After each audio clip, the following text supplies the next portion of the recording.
Vamos lá, caras. Agora, trabalho de uma força variável.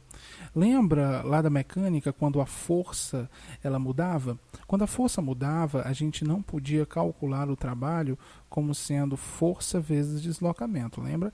Era proibido você usar essa fórmula, porque a força ela não era constante. Quando a força lá não era constante, você lembra o que a gente fazia?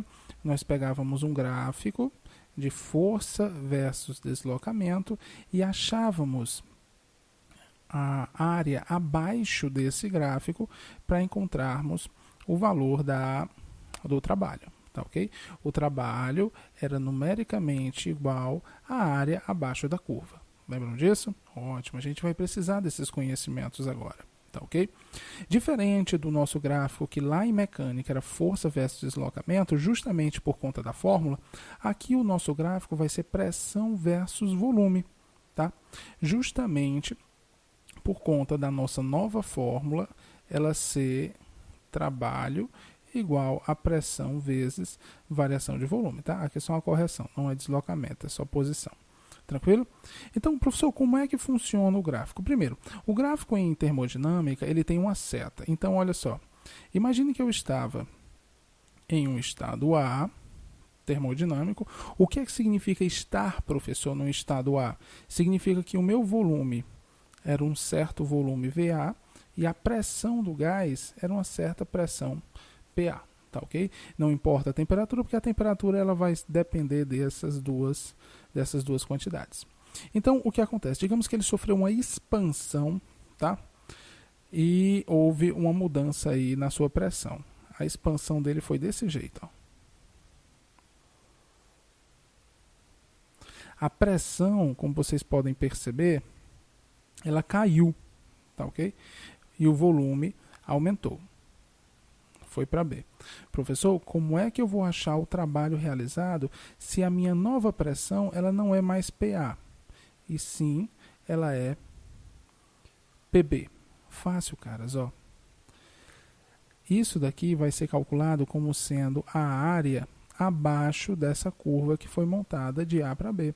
Ou seja, essa área aqui ela vai ser numericamente igual ao meu trabalho, ou seja, trabalho é numericamente igual à área. Se eu calcular a área, eu acho o trabalho, tá?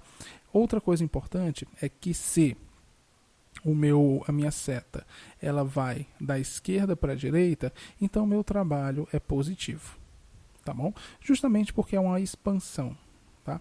Professor, mas espera aí, isso quer dizer que se a minha seta ela fosse da direita para a esquerda, vou desenhar outro diagrama PV aqui, ó.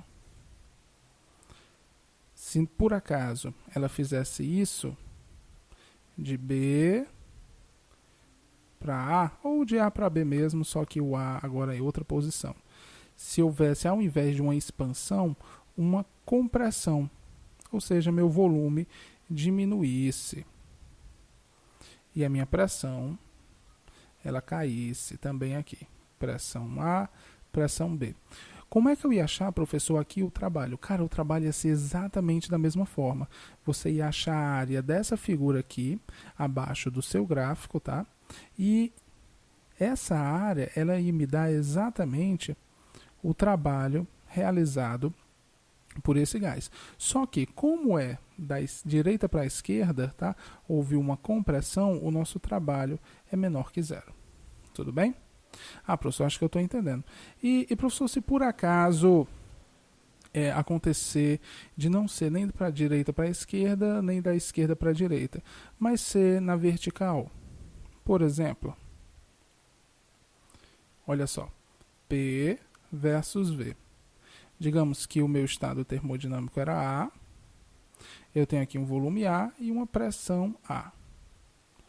Aí ele vai sofrer um aumento na pressão. Foi para a pressão PB. Só que sem mudar o volume. Quando não muda o volume, nós sabemos que é uma transformação isocórica. Ou seja, haviam parafusos na minha tampa. Minha tampa não se mexeu. Se minha tampa não se mexeu, não há trabalho. Tá? Ou seja, no caso do meu gráfico ser na vertical, o volume não se alterar, o trabalho realizado quer dizer que foi zero. Tanto faz se é na subida ou se foi na descida. Tudo bem? Bem fácil essa ideia, na verdade? Pronto. Agora, professor, é possível realizar vários trabalhos em várias etapas diferentes? É totalmente possível, cara. Isso vai montar uma coisa, ou formar uma coisa chamada de ciclo termodinâmico. Tá ok? Eu vou aqui desenhar o diagrama PV.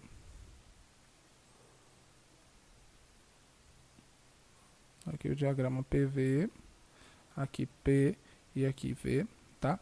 Aí eu vou mudar de várias formas diferentes. Por exemplo, digamos que eu estava em um estado termodinâmico A e o meu volume aumentou.